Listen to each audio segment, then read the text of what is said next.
Bien, me han pedido que haga una presentación de mi libro Ciencia, Tecnología y Desarrollo, con un subtítulo Políticas y Visiones de Futuro en América Latina. Este libro que escribí hace 2 años refleja mis experiencias en estos 2 campos de estudio, lo que son las políticas de ciencia y tecnología y lo que llamamos la prospectiva tecnológica y científica. Son 2 áreas que lógicamente vemos como natural. Si uno quiere establecer una política, sobre todo de largo plazo, en ciencia y tecnología, tenemos que ver cuáles son, sobre todo en estos momentos de gran aceleración tecnológica, tenemos que analizar y estudiar cuáles son los posibles derroteros que van a seguir la tecnología y la investigación científica en los próximos años, para tratar de adaptar nuestras políticas al mundo que se viene. Esto que actualmente, sobre todo en este siglo XXI, se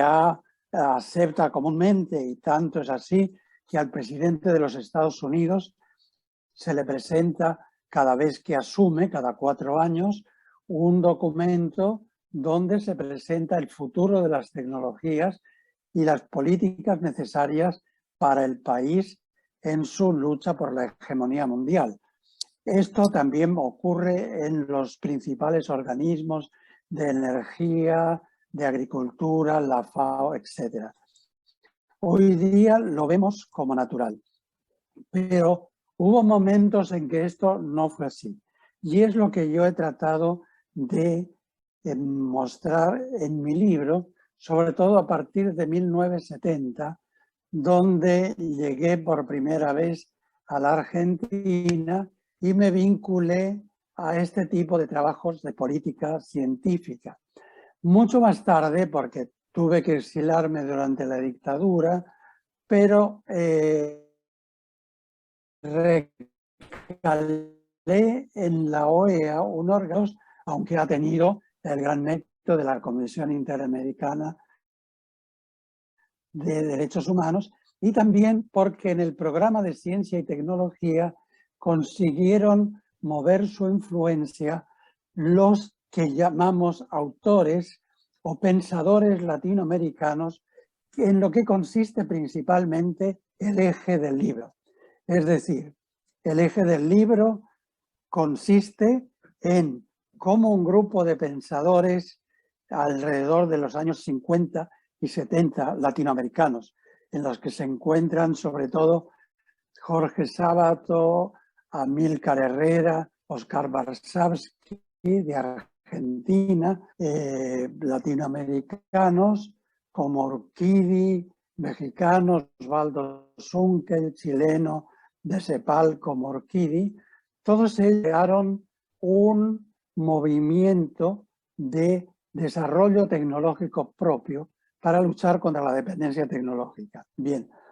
entonces, ¿por qué yo digo que el eje un poco del libro radica en este grupo? Porque fue este grupo justamente el que fue pionero tanto en las concepciones principales que hoy día tanto países desarrollados como países que pretendemos salir del subdesarrollo y la dependencia queremos poner en práctica, como también por sus visiones de futuro. Porque en aquella época, y ellos, como digo,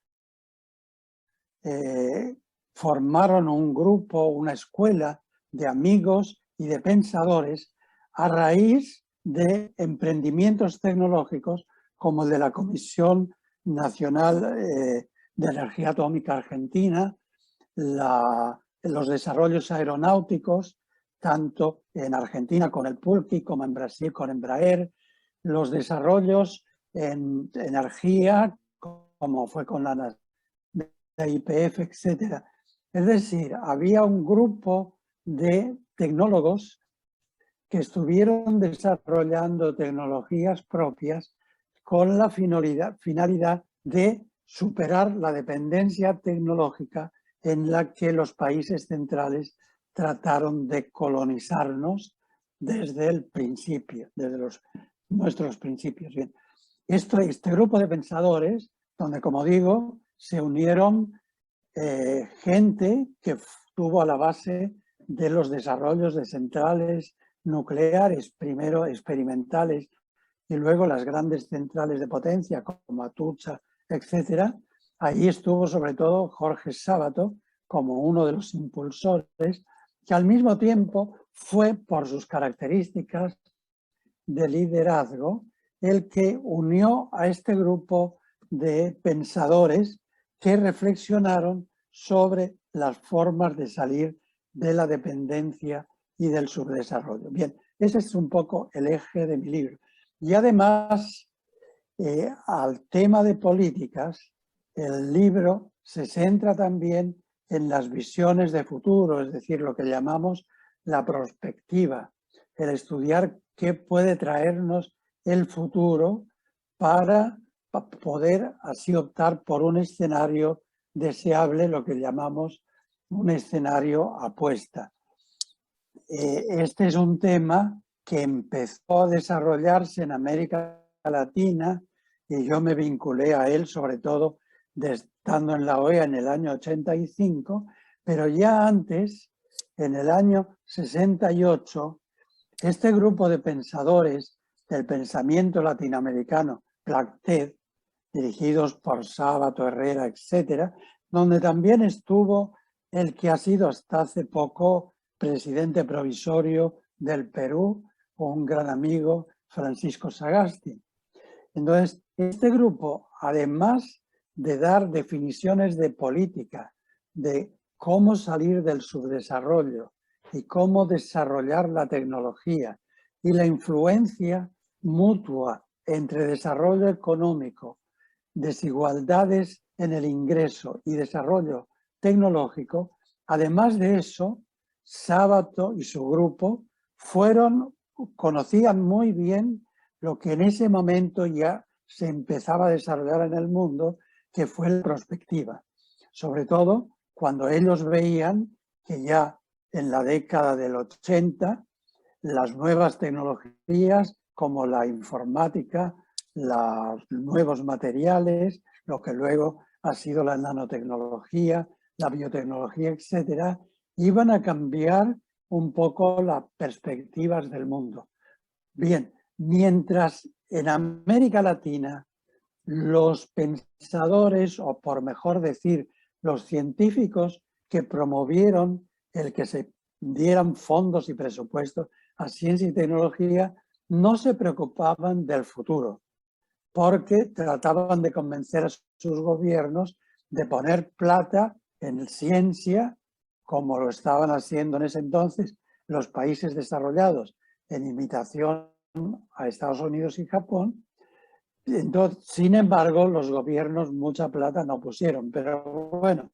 los que dirigían organismos como el de Ciencia y Tecnología, CONICET, etcétera, estaban confiados en que los gobiernos les iban a dar plata para la investigación y que de ahí iban a salir descubrimientos tecnológicos. Bien, esto realmente no ocurrió. Sin embargo, el grupo de pensadores en los que yo digo se centra el libro fueron clarividentes y pioneros y de hecho desarrollaron el primer estudio de prospectiva de América Latina en los años 70, el llamado modelo Bariloche, o el título que tuvo posteriormente, Catástrofe o Nueva Sociedad.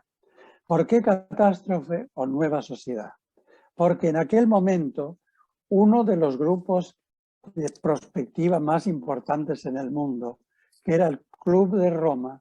desarrolló un estudio que fue el primero de los estudios ambientales y que se presentó en la primera cumbre de la Tierra de Estocolmo en el año 72, una cumbre y una problemática que ya Perón poco después puso de relieve, enfatizó como algo importantísimo para el futuro. Bien,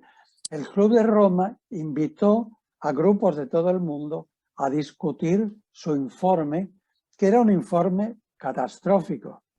Es decir, catastrófico hoy día no lo veríamos tanto porque predecían que a la mitad de este siglo se iban a agotar los recursos naturales y que la contaminación iba a ser invivible, la vida en la Tierra. Bien, este grupo del Club de Roma invitó a nuestros pensadores latinoamericanos que desarrollaron un estudio prospectivo también con un modelo matemático donde demostraban que si se partía de una sociedad no como la sociedad consumista, que entonces estaba empezando a entrar en su auge, la sociedad de bienestar que se hablaba en Europa, sino si planteábamos una sociedad no consumista, igualitaria, en un sentido socialista, al menos pensaban ellos, porque era un grupo muy heterogéneo, del tipo del socialismo escandinavo, de la socialdemocracia. Si se planteaba una sociedad así, los datos de la simulación numérica computacionales que ellos hicieron mostraban que la catástrofe anunciada para el Club de Roma no se iba a dar. Bien, este es el grupo pionero que mencionaba y donde hoy día estamos tratando de recuperar el legado histórico y la vigencia de su pensamiento. Un pensamiento en estos momentos en que el estudio de futuro y el tener visiones de futuro ante la aceleración tecnológica que se nos viene, como comentaba antes, y ante tanta lucha geopolítica y política en todo el mundo, ante dramas como la pandemia que acabamos de vivir y que de paso fueron muy pocos los que han podido, los que pudieron predecirla. Entonces, ante este mundo es necesario un poco mirar hacia el futuro, mirar hacia adelante para tratar de desarrollar políticas adecuadas a las realidades de nuestro país y que nos permitan, como empezaron a hacerlo estos visionarios que menciono del pensamiento latinoamericano de los 50, 60 y 70, y cómo lo hicieron lo que lamentablemente entre dictaduras y neoliberalismo cayó en olvido. Y eso es lo que este libro, este recuerdo, y lo mismo varios grupos que actualmente estamos en diversos ámbitos del país y de América Latina tratando de recuperar, vamos a tratar de recuperar este espíritu para salir de una bestia y desarrollar a nuestros países con tecnologías lo más avanzadas posibles, pero también adecuadas a nuestras realidades. Bien, eso es un poco lo que tenía que decir en muy breves palabras sobre el libro. Y bueno, les agradezco la